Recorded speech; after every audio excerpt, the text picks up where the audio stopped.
Hello friends, welcome back to my channel. রাজ্য সরকারি কর্মচারী এবং পেনশনভোগীদের জন্য পে কমিশন রিলেটেড একটি ভিডিও নিয়ে হাজির হয়েছি। আজকের ভিডিওতে আমরা আলোচনা করব ঠিক কত পে কমিশন স্টার্ট হলে আমাদের বেতন বাড়বে এবং ফিটমেন্ট ফ্যাক্টর কত হবে, পে ম্যাট্রিক্স কেমন হবে, কার কত বেতন হবে, এই পুরো বিষয়টি তোমাদের সঙ্গে আলোচনা করব। অবশ্যই কিন্তু পুরো ভিডিওটি শুনতে থাকো। যদি ভালো লাগে অবশ্যই কিন্তু লাইক, কমেন্ট, শেয়ার করতে কেউ ভুলো না। এরকম ইনফরমেটিভ ভিডিও দেখার জন্য অবশ্যই কিন্তু আগে সাবস্ক্রাইব করে রাখতে হবে চ্যানেলটিকে। তো বন্ধুরা, তোমরা যেটুকু জানো যে পে কমিশন কিন্তু অলরেডি আমাদের ঘোষণা হয়ে গেছে। তো যেটুকু সরকার বলেছিল যে 45 দিনের মধ্যে পে কমিশন স্টার্ট হবে, তো তোমরা তো জানো 45 দিনও তো খুব একটা বেশি সময় বাকি নেই। আর পে কমিশন কোনো সময় কিন্তু এত তাড়াতাড়ি কিন্তু স্টার্ট হতে পারে না। তো 45 দিন আগে হয়তো পে কমিশন গঠিত হতে পারে, বাট পে কমিশন গঠন করার পর যে পরবর্তী যে প্রসিডিওরগুলো সেগুলো কিন্তু মোটামুটি কিছুটা সময় নিয়ে নেয়। তোমরা জানো যে 8 পে কমিশন কিন্তু অনেক আগে অলরেডি ঘোষণা হয়েছে, তারপর কিন্তু সেটাকে কার্যে রূপান্তরিত করতে কতটা সময় লাগছে, এখনও কিন্তু সেটাকে মোটামুটি জুলাই মাস লেগে যাবে মোটামুটি পরবর্তী স্টেপগুলো নিতে। তো তোমরা জানো প্রচুর কিন্তু সময় লাগে। তা পে কমিশন গঠন হতে কিন্তু অনেকগুলো পর্যায়ের মধ্য দিয়ে যেতে হয়, তারপরে কিন্তু একটি পে কমিশন গঠিত হয়। যেমন ধরুন, প্রথমে কমিশন লাগু হবে, তারপরে অনুমোদন পাবে। তো এখানে কিন্তু কমিশন অলরেডি লাগু হয়ে গেছে এবং অনুমোদনও পেয়ে গেছে যে পে কমিশন স্টার্ট হবে, ঠিক আছে। কিন্তু এরপরে যে পর্যায়গুলো, সেই পর্যায়গুলো কিন্তু স্টার্ট হতে এখনও অনেকটা সময় আছে, কারণ ওগুলো অনেকটা লেন্দি প্রসেস। যেমন ধরুন, কমিশন একটি দল গঠন করবে, কোন কোন দলে কোন কোন সদস্যরা থাকবে, সেই যে কমিটি, সেটা কিন্তু এখনও গঠিত হয়নি। সেই কমিটি গঠিত হবে। কমিটি গঠিত হওয়ার পর তারা সবাই মিলে কিন্তু বিভিন্ন বিশেষজ্ঞদের মতামত নেবেন।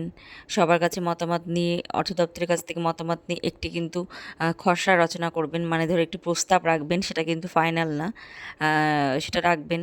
রাখার পর সেটাকে কিন্তু সরকারের দ্বারা সেটাকে আবার বিবেচিত হবে।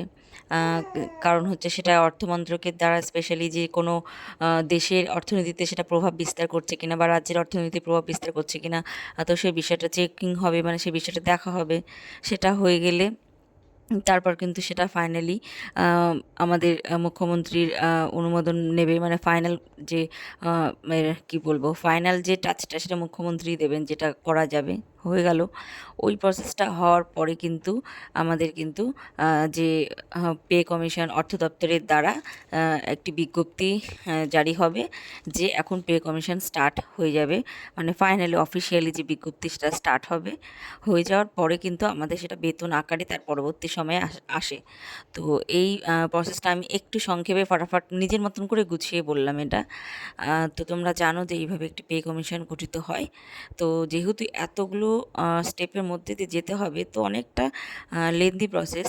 তো তাই 45 দিনের মধ্যে তো সম্ভব না পে কমিশন গঠিত হওয়া। তোমাদের অ্যাট লিস্ট দুর্গাপুজো অবধি মনে হয় ওয়েট করতে হবে। যেটুকু বোঝা যাচ্ছে 8 পে কমিশন কিন্তু এই পুজোর আগে বা পরে যদি কোনো কিছু গঠিত হয়ে থাকে, সেই হিসেবে 7 পে কমিশনও হতে পারে মেবি, যদি খুব তাড়াতাড়ি স্টার্ট করে দেয়।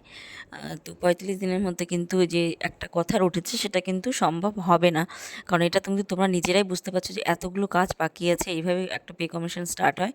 তো এইটুকু তোমরা সবাই মিলে আস্থা রাখতে পারো। পে কমিশন যেদিন থেকে ঘোষণা হয়েছে, মানে যেদিন থেকে লাগু হচ্ছে আমাদের, যদি সেই দিন থেকে কিন্তু তোমরা যে বাকি টাকাটা, সেটা কিন্তু এরিয়ার হিসেবে যখন স্টার্ট হয়ে যাবে ফাইনালি, তখন কিন্তু এরিয়ার হিসেবে, মানে বকেয়া বেতন হিসেবে তোমাদের বেতনের সঙ্গে যুক্ত হয়ে যাবে। এবার আসছে ফিটমেন্ট ফ্যাক্টর। ফিটমেন্ট ফ্যাক্টর ঠিক কতটা দাঁড়াবে সেটা কিন্তু ডিপেন্ড করছে, যখন সরকার কমিশন গঠন করবে তারাই কিন্তু ঠিক করবে। তো সেই বিষয়ে কিন্তু আমরা আগে থেকে কিছু বলতে পারছি না। তো অনেকেই বলছে 2.57। এটা কেন বলছে? এটা বলা হচ্ছে যে 6 পে কমিশনের যেহেতু ফিটমেন্ট ফ্যাক্টর 2.57 ছিল, তো সেই হারে বলা হচ্ছে। তো আশা করা যাচ্ছে 1.93 হতে পারে মেবি। তো এইটুকু ফিটমেন্ট ফ্যাক্টর কিন্তু তোমরা অবশ্যই আশাই করতে পারো। তো দেখা যাক কী হচ্ছে, সেটা কিন্তু আমরা একটা আইডিয়াই লাগাতে পারি, তার থেকে বেশি কিছু নয়। তো অবশ্যই তোমরা পুরো ভিডিওটি যারা দেখলে তারা অবশ্যই সাবস্ক্রাইব করে রাখবে।